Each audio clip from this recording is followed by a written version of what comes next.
Sefer HaMitzvos daily study, and today I'm going to be doing catch-up on yesterday and today. We're in the section that's dealing with Shoftim, with judges.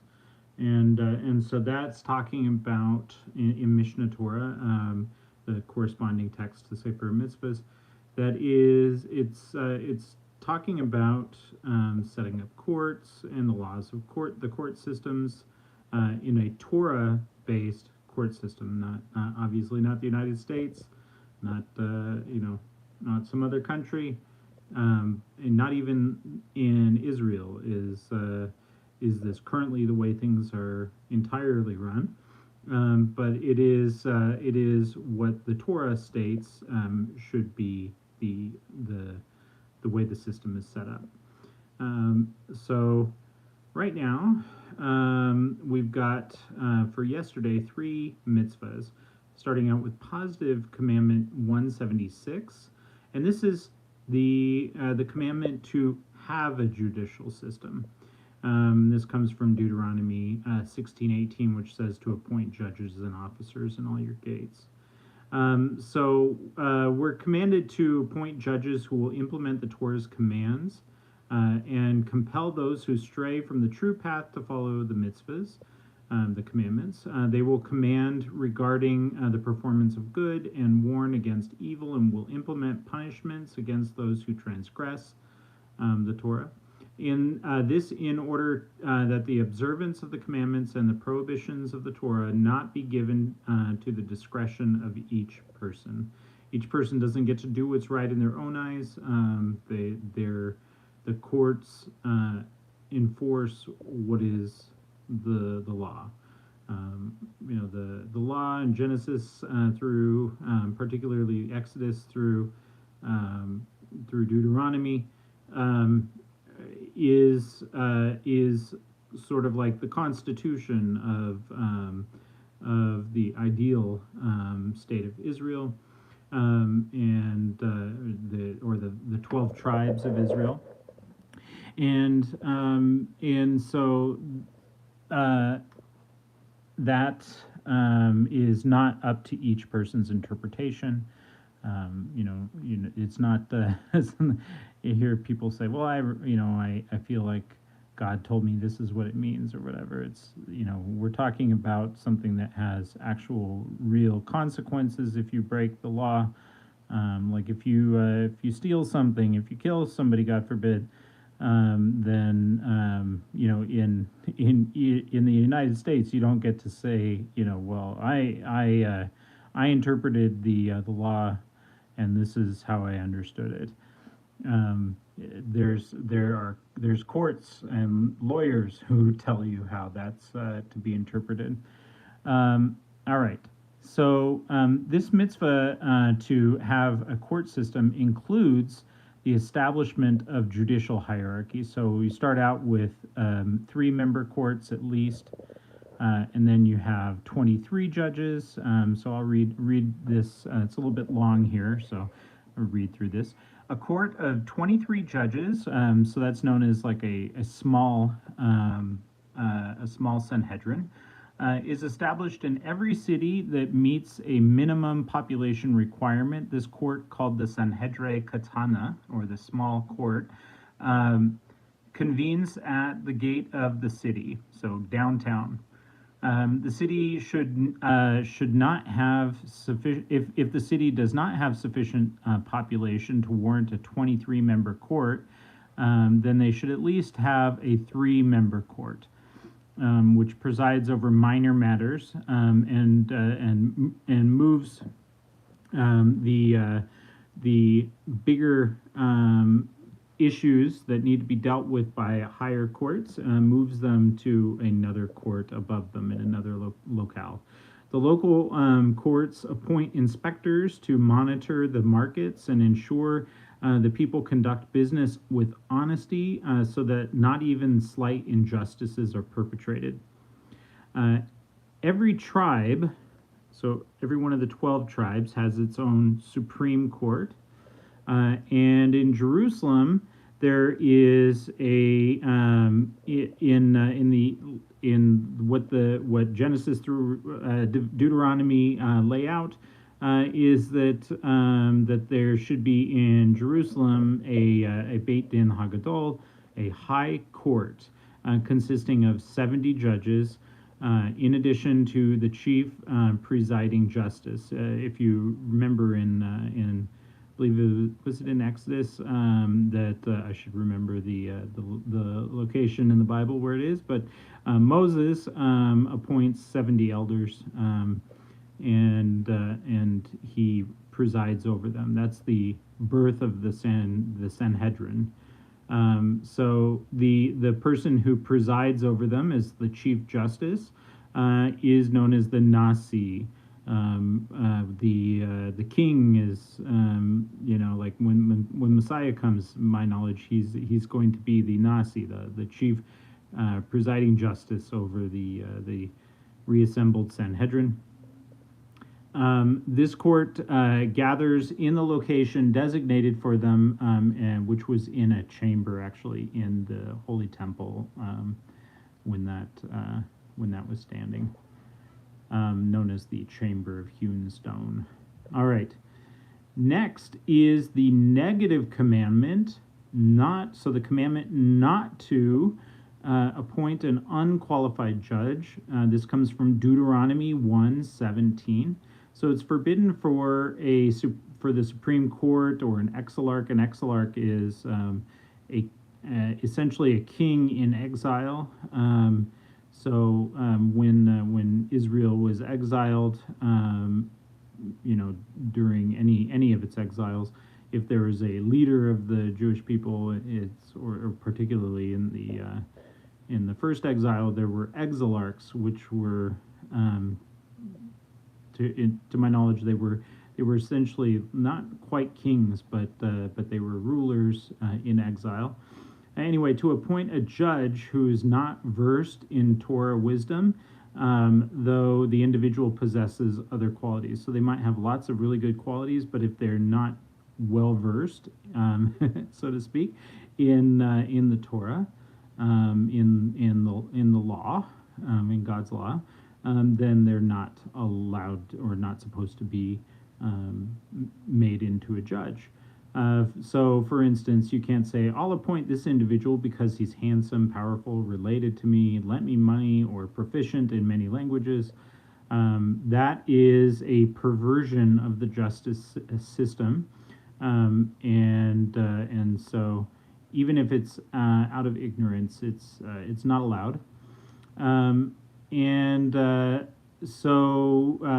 With regard to all appointments, all Torah appointments, we only consider the candidate's proficiency in Torah and knowledge of its commands and prohibitions, and that his personal behavior be in concordance with his knowledge. All right, now back to another positive commandment, thou shalt. So we're going through, if you're just joining us, we're going through and we have been going through all of the commandments of the Bible. There's a lot more than 10. There's 613 commandments, and we've been going through all of them, trying to go through it daily. So, any case, so now we're at positive commandment 175. We're not necessarily going in numerical order, and this is coming from Exodus 23:2. And this says to follow the majority. So this is actually meaning that if there were 3 judges, and one judge says not guilty, and 2 judges say guilty, you follow the 2 judges. Now, there are different situations with what exactly a majority is when judging a case. Sometimes it is 2, sometimes it's 1. So it depends on, you have to have more of a majority if, like, for instance, it's a capital crime, etc., to my knowledge. So we're commanded to follow the opinion of the majority of the judges in a case of disagreements with regard to the law.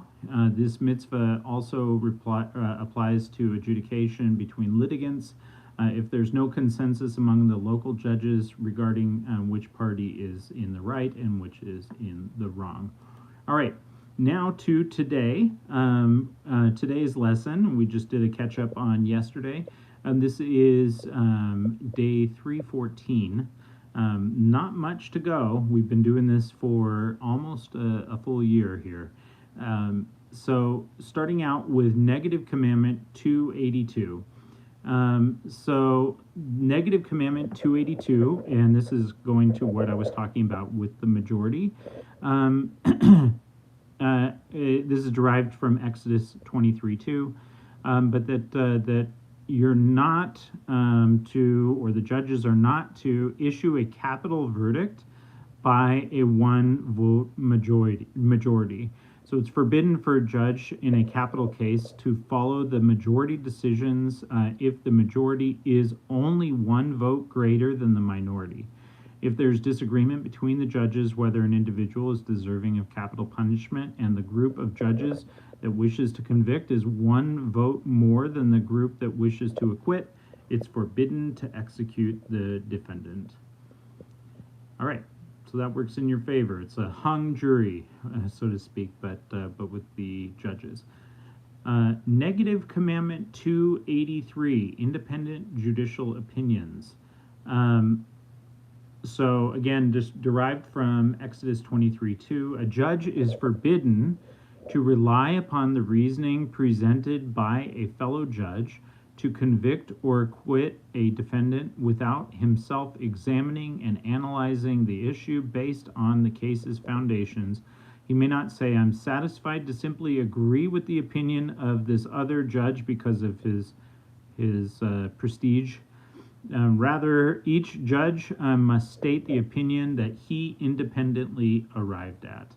So another few laws are also included in this mitzvah. All derived from the same words, and these apply only in capital cases, and there's 4 of them. I'll read them really quickly. One who originally argued in favor of the defendant may not afterwards argue to incriminate, though he may personally change his mind and vote to convict. All right.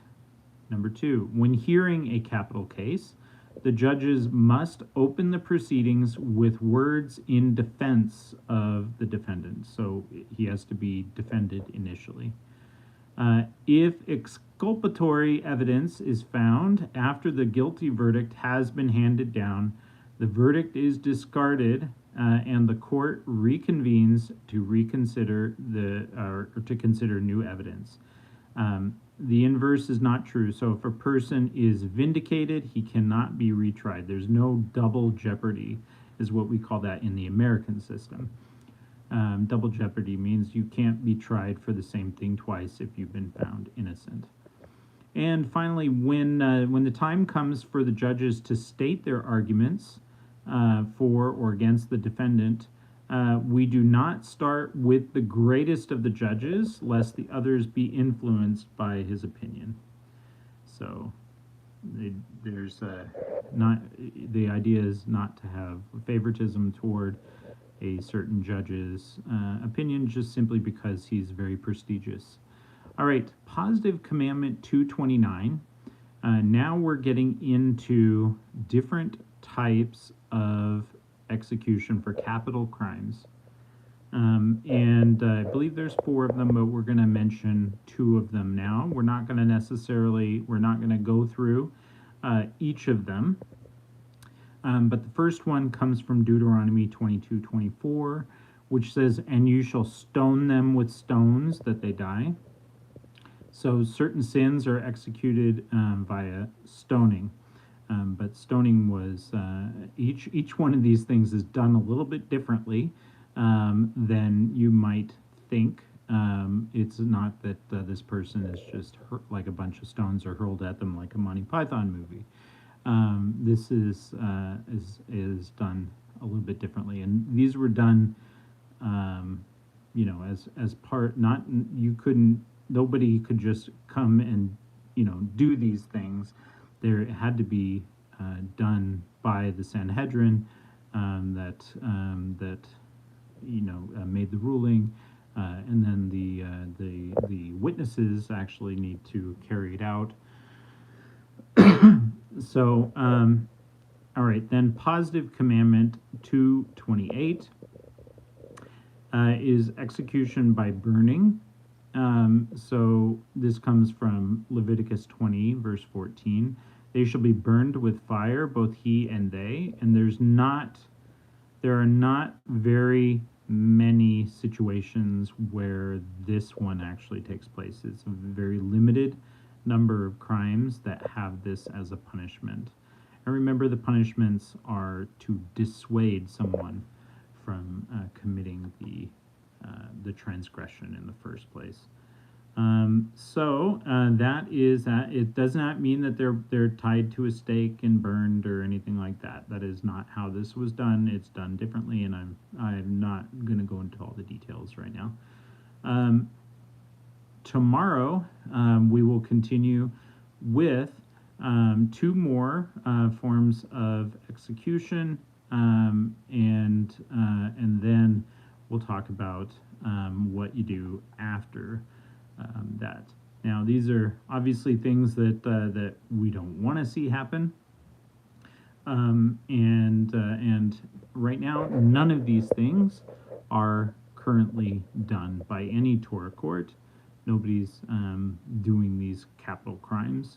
That was only by the Sanhedrin, by these various Sanhedrins, and they were not something that just anybody could make happen.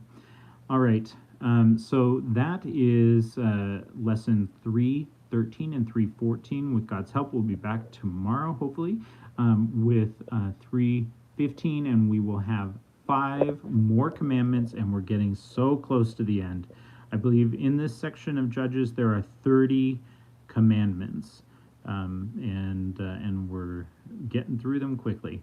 All right, thanks so much for joining me. Have a great night. Be blessed. All the best.